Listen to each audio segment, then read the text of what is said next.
Volkswagen was a little late to the SUV party back in 2004 with the original Touareg. Now, as you guys know, the Touareg name was discontinued a couple years ago and replaced by the Atlas, leaving the Tiguan to be the only OG nameplate left in Volkswagen's North American SUV lineup. Now, as you guys know, Volkswagen completely redesigned the Tiguan back in 2018, but it is due for a refresh because as competitors tend to get better, VW has to also step up to make the Tiguan even more appealing. So as you can see today, I'm just outside of Detroit, Michigan with the completely revised 2022 Tiguan. This one here is painted in this beautiful shade of Atlantic blue in the new SEL R-Line trim level. And as you can see from the front end, it's got a new corporate face. It's got some redesigned tech on the interior.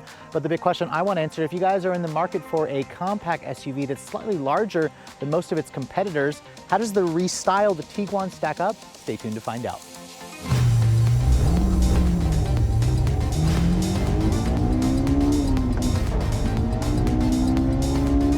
So it's hard to believe that Volkswagen introduced the all-new second generation Tiguan back in 2018. So as you guys know, it is due for a revision, and the current generation model got significantly larger this year to, of course, accommodate Americans in their obsession with just having bigger vehicles with lots more space inside. This particular one here that I'm showing you is painted in this gorgeous shade of Atlantic blue on the new SEL R-Line, which is now the top trim level of the Tiguan family. But let's go ahead and dive into the revisions that Volkswagen has made for the styling. You can see the front end has been completely revised. You have a new look to the overall front fascia. You've got these redesigned headlights. The beauty about the Tiguan is all of them now come standard with the company's full LED headlights. This SEL R-Line has a premium LED look with these double-lined LED daytime running lights, LED turn signals, LED low and high beams. No fog lights, however.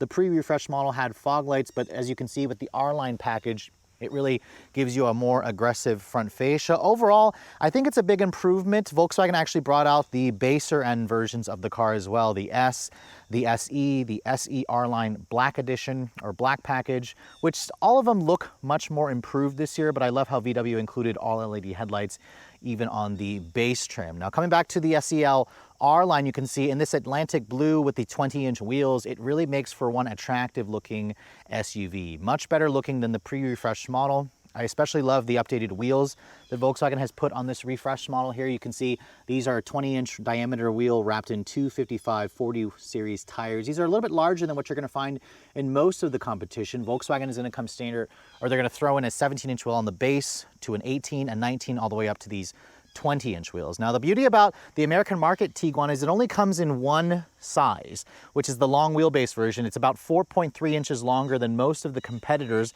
at around 185 inches long. This is on the bigger end of the compact spectrum. If you guys want something shorter, Volkswagen will happily sell you the Taos, which is about 10 inches shorter than this vehicle. You can see the R-Line model comes standard with this big panoramic sunroof, which is nice. However, some competitors of the Tiguan do offer like a two-tone roof color combination. Volkswagen, as you can see, does not offer that on the Tiguan. Now, looking at the rear, the changes are a lot more subtle back here. The taillights look pretty much the same. They're kind of like an LED combination, but what you do have is their new Volkswagen emblem over here with the Tiguan spelled at the back. You can see you've got the new 4Motion badge. These are basically just the new character fonts for the lettering, which Volkswagen says is a little bit cleaner. It's a little bit more modern. Underneath here, you can see still doing those fake exhaust tips with this rear diffuser that you get on the R-Line package. But overall, the front is definitely something you're going to notice a lot more versus the rear with all the changes that Volkswagen has made. Now, looking at the cargo area, because this vehicle is bigger than its competitors, you're going to enjoy more space in this car. With the second row seats up, VW says you get around 38 cubic feet of space. The thing is with the Tiguan is you can get this car with a third row of seats. Volkswagen has kind of simplified it. This one here is their 4Motion all-wheel drive, which means it comes only as a 2-row. If you guys go for a front-wheel drive version, they will come standard with 3 rows of seating, but you can no longer option in the third row on the all-wheel drive model. So this one here comes standard with all-wheel drive. It only comes as a 2-row. Now, if you want to fold down the second row seats, Volkswagen allows you to do that pretty easily. You just pull on these little levers back here, and when you pull those and fold those down, you get a maximum of up to 74 cubic feet of space, which is on the larger end of this segment, which is nice. It's one of the reasons why people love this car so much. When you look underneath here, VW even gives you a temporary spare tire, so you don't have to deal with a fix-a-flat kit. So the exterior changes were pretty subtle on the 2022 Tiguan, but let's take a look at the interior. The first thing I want to show you guys, here's the key fob for the vehicle. This is Volkswagen's current key fob. It does come standard with the company's proximity key. You do also have a remote start. Proximity key is standard on all models, which is nice. You don't have to deal with those traditional keys where you have to take them out and stick them in an ignition. Now, my tester here, the Atlantic blue is complemented by this beautiful Vienna gray leather interior with the contrast piping and some contrast stitching. The seats themselves, these are the full leather seats, which are nice. They're also heated and cooled. The seats adjust in like 10 different ways. You can see you have 3-person memory here. So these seats are definitely upscale looking. They look great, they feel great, they're also pretty comfortable. And if you look at the rest of the cabin here, the door panel you can see has this faux wood grain. It's a soft touch injection molded plastic there. My tester has the upgraded Fender premium stereo, which sounds good. And this is also padded down here. Hard touch plastic here, but you have some nice carpeting in the door pocket. You can see the steering wheel is also redesigned. This is the same new steering wheel that we see on the refreshed Jetta and of course the new Golf GTI, which is one of the nicest steering wheels I think in this segment. Now getting inside, you have a nice easy step in height. This car has just under 8 inches of ground clearance, so it gives you that SUV seating position. When I shut the door has a nice solid sounding European thunk, which is great for an impression of quality. Remember, this is based off of the MQB architecture still. The button to fire up the engine is right here by the shifter.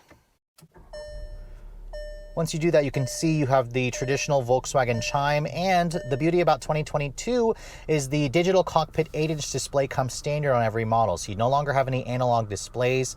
This one here has the upgraded 10.25-inch digital cockpit Pro, so this is the latest generation, and you can see this is the 8-inch MIB3 infotainment system with wireless Apple CarPlay and wireless Android Auto. So this here doesn't look all that different. I'm surprised VW hasn't made this larger, but the base S version will have a 6.5-inch screen, so you're definitely going to want to go for at least an SEL to get the higher resolution screen and the larger size. But this is definitely still starting to look a little bit small when you look at the rest of the segment. Now, looking at the steering wheel, you can see the steering wheel is a tilt and telescoping. It's manual. It offers a really good amount of adjustability, which I like. The horn sounds pretty appropriate considering the size of this vehicle. I also like the new Volkswagen emblem. You have a flat bottom here. It has really nice bolstering extensions. The leather feels high quality. The touch sensitive buttons, this is something you're gonna have to get used to. I like how they're lit up, but again, some of you expressed your distaste in the touch sensitive buttons. You can see there's a heated steering wheel as well. Overall, the wheel looks much nicer. This looks great. You can also kind of customize the way how you want this to look, where you can put the GPS up here if you'd like with the map display. You can put your phone and audio information, trip computer, stuff like that. That's all very nice. You can also push this view button here. It'll kind of change out the tack and the speedo to something a little bit more digital, so you can actually put the car there, which is all very nice. Still not as great as like Audi's system with their virtual cockpit, but this is definitely a nice improvement over some competitors. Now looking at the dash, you can see it's a soft touch injection molded plastic. You still have some storage over here with this nice rubberized non-slip area where you can put your phone and put something up there. You can see more of that fake wood grain trim. This is a hard touch plastic material down here, which is what you expect. This is also new for 2022. You have these touch sensitive buttons here. So you can see there's your heated and cooled seats. They are relatively responsive, but some of you, again, may not prefer this setup here. You can see if I just slide that over, it's pretty responsive and it does look a lot more modern, but some of you would prefer probably the hard buttons, but I can't really, complain at Volkswagen for wanting to make everything a little bit more modern looking. Down here, you can see there's a wireless phone charging pad, and it works okay. Sometimes I noticed my iPhone 12 Pro Max wouldn't charge consistently, but again, it's gonna vary, of course, based on your phone. There are still a couple of missing hard buttons here, which I imagine the European models will give you. You can see this car does come with an automatic parallel parking feature. When you push that button here, you can see there's a full top-down 360 camera, which is nice. You can see, wow, the resolution and the graphics look great. I also love this, how you can kind of spin the car around. This is very, very Audi-like, so I like this a lot. The graphics are pretty much the top of the segment. Your drive mode selector is over here. You can see there are different drive modes that you can go into, like an off-road mode. You can go to a custom mode. If you go into the road, there's also a snow mode. You can change it between eco, normal, sport, and custom. So that's all very nice. We'll talk about that when we go into the test drive. This hasn't really changed. You still have a cup holder here with a little bit more storage. This right here used to adjust on other Volkswagen models, but the lid doesn't even lock. It just opens and closes, but it does feel relatively sturdy. I also like how padded that is, which is nice. The embedded GPS in this vehicle also is about what you'd expect, although I can't get the map to come up right now for some reason. There we go. VW has definitely improved over the years, but most of you are going to be using your Apple CarPlay maps anyways, but you can see this is about on par. There's definitely some features that Audi reserves for themselves, which I'm not surprised why. Like I mentioned earlier, the seats are very comfortable and supportive, which I like. And then you can see the glove box is a pretty large glove box. The lid itself is damped, but not lined with felt. And then above me, you can see massive panoramic sunroof, which comes with this nice power shade, which will block you from the sun. This goes pretty far back, so this is one of the largest ones in the segment. And then you can see here, as you'd expect with a modern car, it's got full LED lighting in the cabin. So overall, VW has made some nice changes to the Tiguan. It has some good tech in it, although it is missing features like a heads-up display. That's really the only thing I'm missing. Their IQ Drive driver assist is now standard on SE models and up. You can get it as an option package on the base S version for an upcharge, but most of them will come standard with the IQ Drive, which is their full driver assistance tech. Now, because the Tiguan continues to be a larger compact SUV, the second row space happens to be one of the most spacious in the class, and it's probably why this car continues to sell pretty well. This is now Volkswagen's best-selling model here in America. But as you can see, looking at the second row here, my tester doesn't have the third row option, which is fine. This is probably how most people are going to get this car anyways. And VW says legroom back here is generous. You get just under 39 inches back here. The second row seats, they even recline. They slide forward and back to give you more space, which is handy if you guys have the third row, which you get on the front wheel drive versions. Now, climbing inside, you can see the step-in height is really nice and easy. And when I shut the door, there's just a crap ton of space back here. You can see the floor is not completely flat, but the vehicle is wide enough to accommodate 3 across. There's so much legroom. This is where I'd have it to drive. I'm 5'7". There's so much extra knee space. This is with the seat further back. You can see still plenty of space, which is great. You have 2 map pockets over here. Material quality, however, is hard touch plastic, which is a downgrade versus the front, but you do have some nice padded areas over here. In terms of the rear seat, you do have rear seat air vents. No heated rear seats, however. I expected that on this high trim. You do have one USB-C charging port over there, and you have an armrest here that folds down and gives you 2 cup holders. So overall, if you're looking for one of the largest second row seats in the segment, this is the model that you want to continue to look at. Now, in case you're wondering, Volkswagen does have all the different trim levels. This one here is actually the SE with the R-Line black appearance package. You can see it has a slightly different look to the black wheels, which are a 19-inch design or 19-inch diameter, and the front end is slightly different. You can see this one here has the R-Line package, but the LED headlights certainly look different. They don't have the projector style for the low and high beams, and it looks like the turn signal is just an incandescent. No fog lights still, but you can see a lot of black accents. These are the 19-inch wheels wrapped in 235/50 series tires, so you do get a 20mm wider tire on the SEL R-Line. And for those of you who are curious, the inside of the SEL looks like this with the faux leather material. The seats are not heated and cooled. You also lose the memory function. The steering wheel looks the same, but there's the 8-inch display right there, which again isn't quite as wide screen as the 10.25-inch that you get in the SEL, but at least the 8-inch screen over here is roughly the same size, and you still have the wireless Android Auto and CarPlay. Now, under the hood of the refreshed Tiguan, Volkswagen sadly didn't make any changes here, and this is an area where I think Volkswagen should have. They do offer this vehicle with a plethora of different powertrain options in other markets, including a Tiguan R, which VW has not confirmed that it will be coming here. I don't suspect it will. We'll probably get something a little bit smaller than that, but the vehicle will carry on with the company's 2-liter TSI turbocharged direct injection 4-cylinder.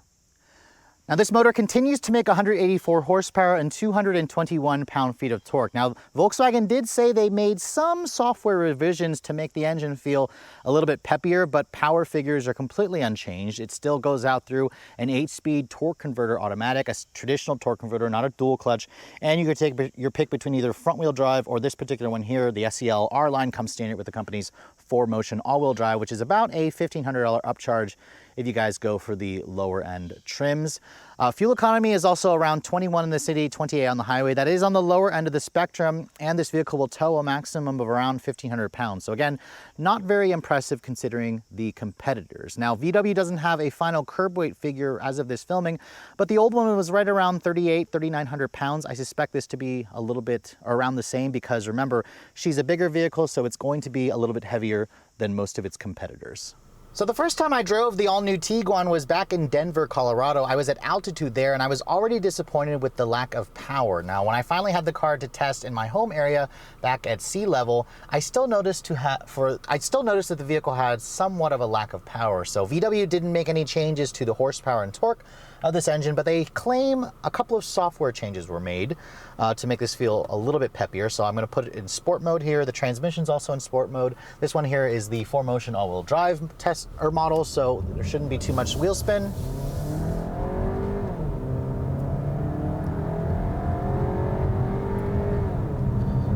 And I'm definitely noticing, again, it is a little slow feeling, which is strange considering this 2-liter turbo is essentially just a detuned version of the motor we get in the GTI. I just wanted this car to have a little more punch.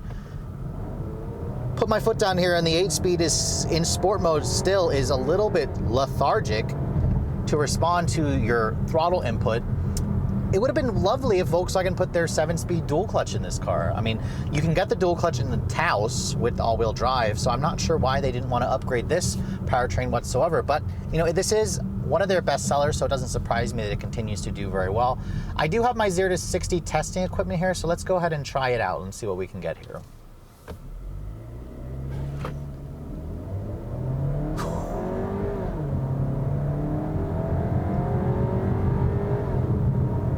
God, it's so slow. Am I gonna make it?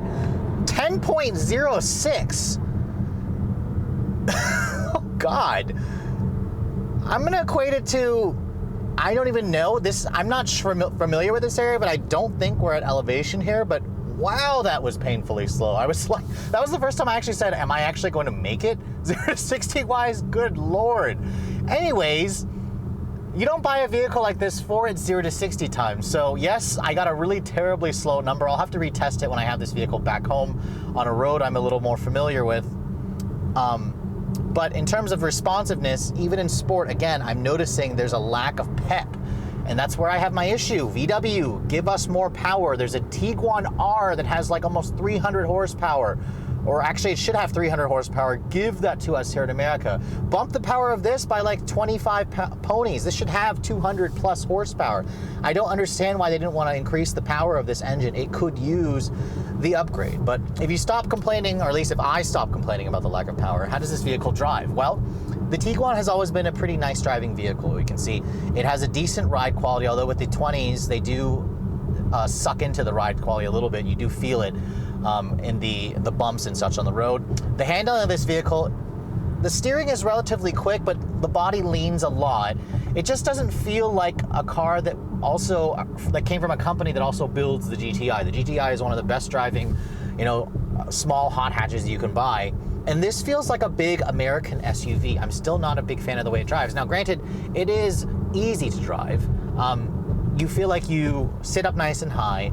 The handling is confident enough, if not, inspiring you to drive more aggressively or more enthusiastically. The seats are also pretty comfortable, and Volkswagen's IQ Drive driver assistance tech is going to be standard on this trim. Most of the trims will have that feature. And the visibility in this car is quite good. I can see out of the front, the sides, the back really well. So I can't really complain there. As a daily driver, this makes sense, and it's probably why so many Americans love it. They love the room, they love the tech, they like the design of the vehicle, and it's one of the few compact SUVs you can get with a third row of seats. But from an enthusiast point of view, it's just a disappointment, and that's really where I find a lot of things to complain about with this car. I just want it to be a little bit more fun to drive.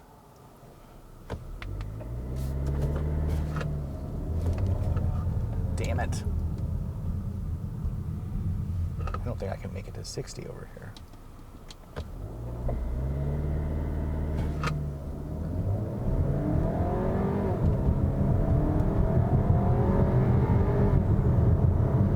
Still going. All right, I got 9.1 seconds there. 9.1 is a little bit more respectable, and I think VW's claim is in the low or in the high 8s, but still 9.1 seconds makes this car slower than a CR-V with its turbo engine, slower than a RAV4 hybrid, about on par with like a Subaru Forester, a Hyundai Tucson with the base engine, and the base engine in the RAV4, and maybe even the base engine in the Mazda. But still, this is a turbocharged engine, and I'm sitting here wondering, where's the turbo? So I just don't understand that. But again, once you get past the disappointing numbers, you do notice the car feels a little sluggish, but it's still a really nice driving SUV. So as long as that's not your a big priority for you, this is certainly still worth a look. And I do like some of the design changes and tech changes that Volkswagen has made for this refreshed 2022 model. So after spending the day driving the refreshed 2022 Tiguan, what are my final thoughts on this vehicle? Well, just like the pre-refreshed model, I think there's a lot to like about the Tiguan. It offers more space versus a lot of its competitors. Volkswagen has also upped the tech with the standard digital cockpit display. You can get the MIB3 infotainment system with wireless Apple CarPlay. You can't get wireless CarPlay on some competitors. And I also like the revised styling of this car, especially the front end of this particular SEL model in this Atlantic blue with the 20-inch wheels. This is one of the better looking compact SUVs that you'll find in this segment. Now, of course, there are still some quibbles that I have with the Tiguan. First of all, the engine in this car, it feels a little sluggish, especially considering it's a turbocharged engine. This was an opportunity for Volkswagen to increase the power output, and sadly they didn't. The 8-speed automatic is a refined partner, but it is a little bit slow to shift at times. And when you drive this car, it certainly doesn't feel like a Volkswagen GTI or something that came from the company who builds the GTI. The Tiguan continues to drive like a much larger vehicle, which is good if you want something that's comfortable, that's refined. But if you want something that's sporty, like you're coming out of a GTI into something like this, you're going to find yourself sorely disappointed. The new Taos definitely drives and handles a little bit nicer, but again, it's sluggish. So that's kind of my issue that I have with this vehicle. I would love to see Volkswagen increase the power output of this car to like 228, which is the same that you'll find in a GTI, or give us the full-on Tiguan R. I would like to see them do that. I'd love to see them do like a plug-in hybrid version. So really my quibbles with the car is, where are our different powertrain upgrades? Where is something that will get us better fuel economy? Where's something that'll appeal to enthusiasts? Because right now, VW is appealing to just the current mainstream segment, which is, compact buyers who just want something that's comfortable, that's spacious, that's refined, that gets decent gas mileage, and that's loaded with the latest tech. Now, speaking of which, if you guys are looking to purchase this new Tiguan, it will be going on sale by the end of next month, probably say fall of 2021. But Volkswagen has already announced pricing. This car will start at $25,995 plus the $1,200 destination charge.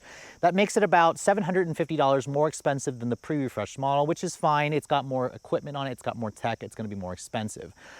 This one here is the fully loaded SEL R line. It comes standard with all-wheel drive. You're going to pay about $36,500 for this model plus destination, around $37,000.